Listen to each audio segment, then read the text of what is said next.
Всем здрасте. Сегодня ко мне в гости пришел, как тебя звать? Александр Александр Васильевич. Александр Васильевич. Работает у нас в Лидер Трансе вместе со мной, но в другой колонии. Саш, как долго ты в этой профессии дальнобойщик? Врать не буду, но лет 15, наверное. Возможно, больше. С чего начинал? Начинал с американцев. Если, ну да, хоть так, первый был Интер 9400. Ну, это американец. Также ездили раньше сначала первые рейсы это по карте, без навигатора, без ничего, и по Москве также по картам. Плюс, ну хорошо, уже телефоны были, уже это пацаны подсказывали, там кто до этого, кто учил, что садись, ну там едешь, ага, там будет знак, там налево, там направо. Первый рейс мыли весь причем мыли. Ну ничего, потом привык, как говорится, втянулся, первые 5 лет тяжело, потом привыкаешь. И все, до сих пор катаюсь. Скажи, вот ты работал на американце, а сейчас работаешь на европейке. Есть разница? Я не про ходовые части, про быт. Про быт, да, конечно. Америка все прощает, так скажем, потому что ну, там места намного больше. Ну вот Мерседес, например, да, он удивил своим, то, что места в нем тоже много. Но все равно, как бы, с Америкой не сравнить, там у него почти двухспалка сзади. Здесь места много, если тем более у меня крайний Фред был уже полный, ну как здесь у нас смарт-шифт полностью был, что это коробка автомат была, без сцепления, так же самое. И кочерги нету, катаешься спокойно, как ходить можно, все, и ну, места очень много, очень, так скажем, однокомнатная квартира. В европейцах, да, намного тише, ты ездишь, мягче идут европейцы, ну тоже смотря в каких моментах, например, на нырках можно все найти в Европе, оно все разлетается. Вот. А так нет, Америка мне все-таки как-то больше было, если вот где-то отдыхать, то больше, лучше, места больше.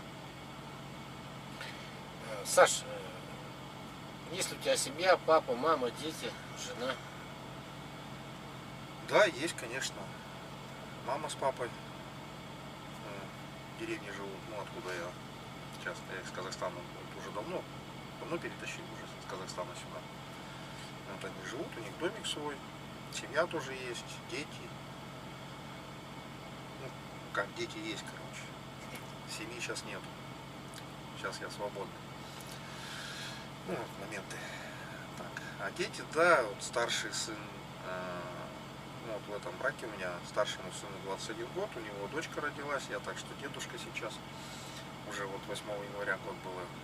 Потом Дмитрий, ему 18 лет. И Костик 9 лет. Вот ему, короче, ну, в школе учится. В этой четверти, как он сказал, в этом году еще двоек нет.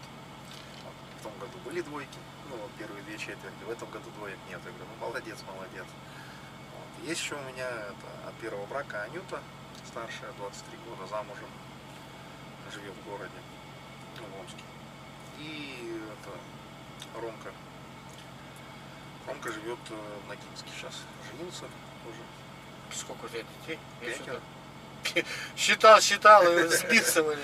5 детей. Ну хорошо. Ну еще дочь бы на пасашок, как говорится, но пока не судьба. Как-нибудь. Александр, о чем ты мечтал в детстве? В детстве, ну, наверное, быть водителем. Это у меня старший брат двоюродный Валерка. Мы все время спорили еще родители, когда на ГАЗ-53, ГАЗ-52 работали. И вот у нас тоже быть водителями. Ну, правда, не дальнобойщиками, а быть водителями. А дальнобойщиком это вообще стало верх мечты. Вот. А отец у тебя кто по профессии? Водитель, сварщик, водитель. Ну, как бы обе профессии, они у него как основные были. Потому что в наше, ну, вернее, в то время, в советское, там, сварщик на вес золота, водитель, а водитель он на все руки мастер. Он и двигатели перебирал, и ходовки, все делал. Ну и сейчас вот был свой Фред, когда он помогал мне постоянно гайки крутить. И постоянно вместе с ним что-то делаем. Батька молодец. Да, хорошо. Саша, как ты попал в Лидер Транс? У меня друг есть, Александр Иванович. Он меня года 2, наверное, уговаривал. Пошли. Я говорю, да нет, ну у меня там пока были свои моменты, некогда было. А потом, ну и семейные проблемы начались, и то, и все, и надо было, короче, смену обстановки сделать. Ну и Саня говорит, пошли. Ну, пришел, сразу машину дали. Вот, и как-то закрутилось, завертелось. Ну и забылось, что надо было. Ну как забылось, полегче стало. И все, и это. Вот уже 2-й год работаем. Как бы нормально. Александр, а у тебя есть прозвище в коллективе? Есть. Ну, я знаю, может, зрителям расскажешь. Это он виноват. Да, я подцепил его, было такое один Царь, раз. царь. Прилипла к нему кличка Царь по причине, что он один раз проснулся в обед и говорит: всем доброе утро. Все начали над ним смеяться. А он произнес фразу такую: когда царь проснулся, тогда и утро. У царей, когда проснулся, тогда и утром. Ну и все, мы быстренько это дело прилепили. И вот так как-то у нас происходит. Да, сейчас даже карета царская есть у нас. Саш, ты предполагал, что вот так твоя жизнь повернется, да, что станешь вот именно, придешь в Лидер Транс, дальнобойщиком работать? Нет, то что даже на дальнобойщика я не рассчитывал. Потому что, ну, для меня, например, это дальнобойщик, это что-то такое серьезное, это серьезный человек, который должен уметь все и вся. Вот. И когда меня еще тогда позвали, как-то стыдно было самому, что, не дай бог, начну на трассе тупить там что-нибудь это. Ну, а потом-то, конечно, поездил, посмотрел, как люди ездят, но нет. А так нет, я бы, конечно, проще бы, если бы платили бы те же самые деньги, ну, хотя бы не те же, чуть поменьше. Наверное, бы остался бы в деревне, дожил бы там спокойненько, в свое удовольствие. Ну, тоже, соответственно, работал бы на машине. Александр, а какие у тебя есть увлечения помимо автомобилей и дорог? Вообще хочу на рыбалку. Вот это самое такое, чтобы порыбачить, посидеть в тишине, в спокойствии. Так, чтобы уехать на пару дней, правда, не получается. Вообще твое любимое увлечение рыбалка, да? Ну да, как скажем, не то что любимое увлечение, а мечта, так скажем, чтобы вот спокойненько порыбачить. Не важно сколько, важно, что вот именно на удочку, чтобы вот сам процесс. На речке посидеть. С батей, с детьми, с братьями. Ты работаешь, говоришь, уже 15 лет, да? Примерно так, я точно не помню. Наверняка были какие-то интересные случаи. Или, может быть, неинтересные. Расскажи забавные случаи. Ой, да забавных случаев много, только их не помнишь почему-то, сейчас уже и внимания не обращаешь на них. Не знаю, ну забавный случай был, когда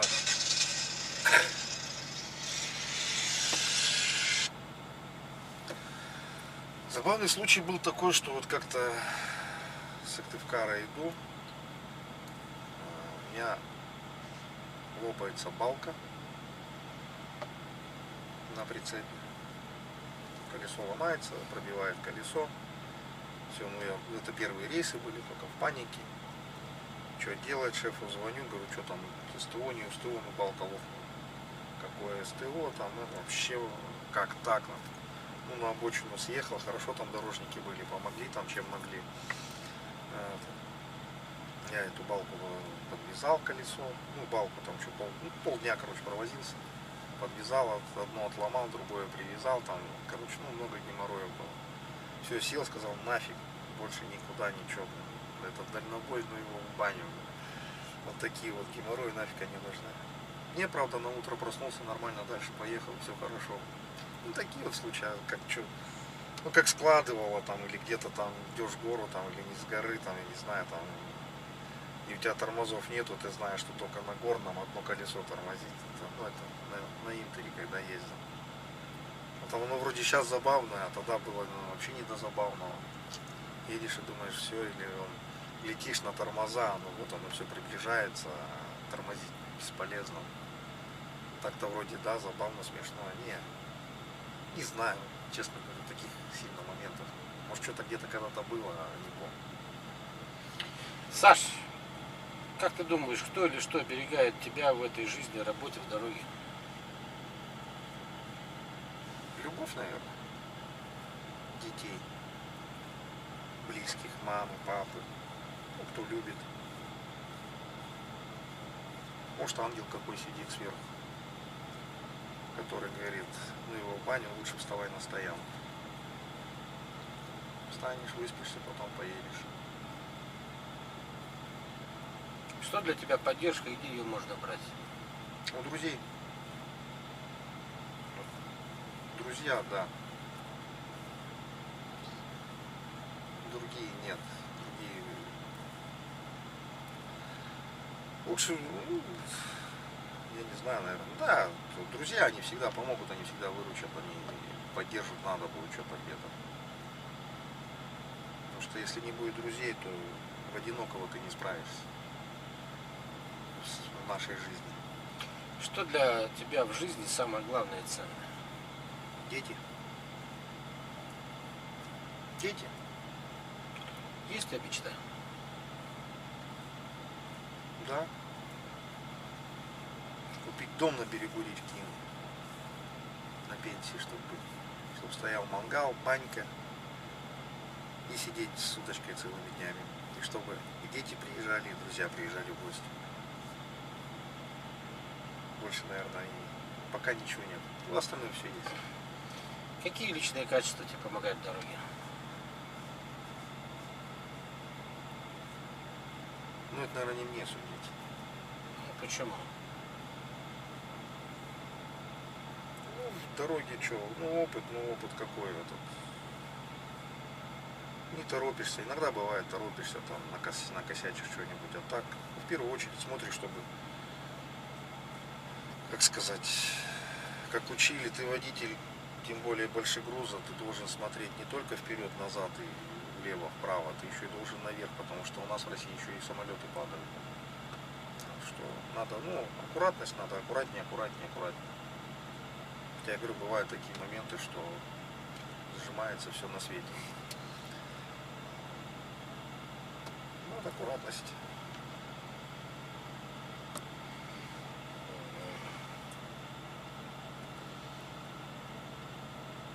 И уважение друг к другу.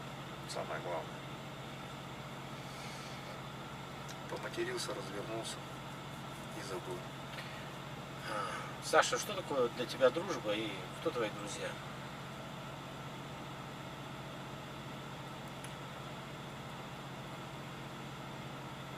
Друзья мои, пацаны мои. Друзья не есть друзья. Это в любое время дня и ночи позвони, если нужна помощь, ты им поможешь. Так же самое они ответят. Или так же самое, как я говорю, я могу в 5 утра к другу прийти в гости, он мне еще за это втык ставит, что я давно не приходил, и нальет еще, да, ну, грубо говоря, что вот это друзья, которые не бросит, не кинет. Ну и, соответственно, в первую очередь ты должен сначала заработать это уважение, чтобы тебя друзья начали уважать, а не так, что там вот я должен быть и все, и вы должны быть моими друзьями. Нет. Должен уважать ты их в первую очередь, тогда они будут твоими друзьями. Саша, вот меня многие спрашивают в комментариях, для чего дальнобойщики на прицепах сзади бутылки колеса прикручивают. Ну, это вообще в зимний период делается в основном, потому что ты когда на стоянке остановился, у тебя может колесо прилипнуть, ну, колодки, а ты тронулся по льду, колесо легко, ну, не крутится, а трется, и чтобы его не стереть, бутылка вешается, и ты смотришь, оно крутится, бутылка. А если стоит на месте, значит колесо стоит, надо тормозить, а что-то оттаивать.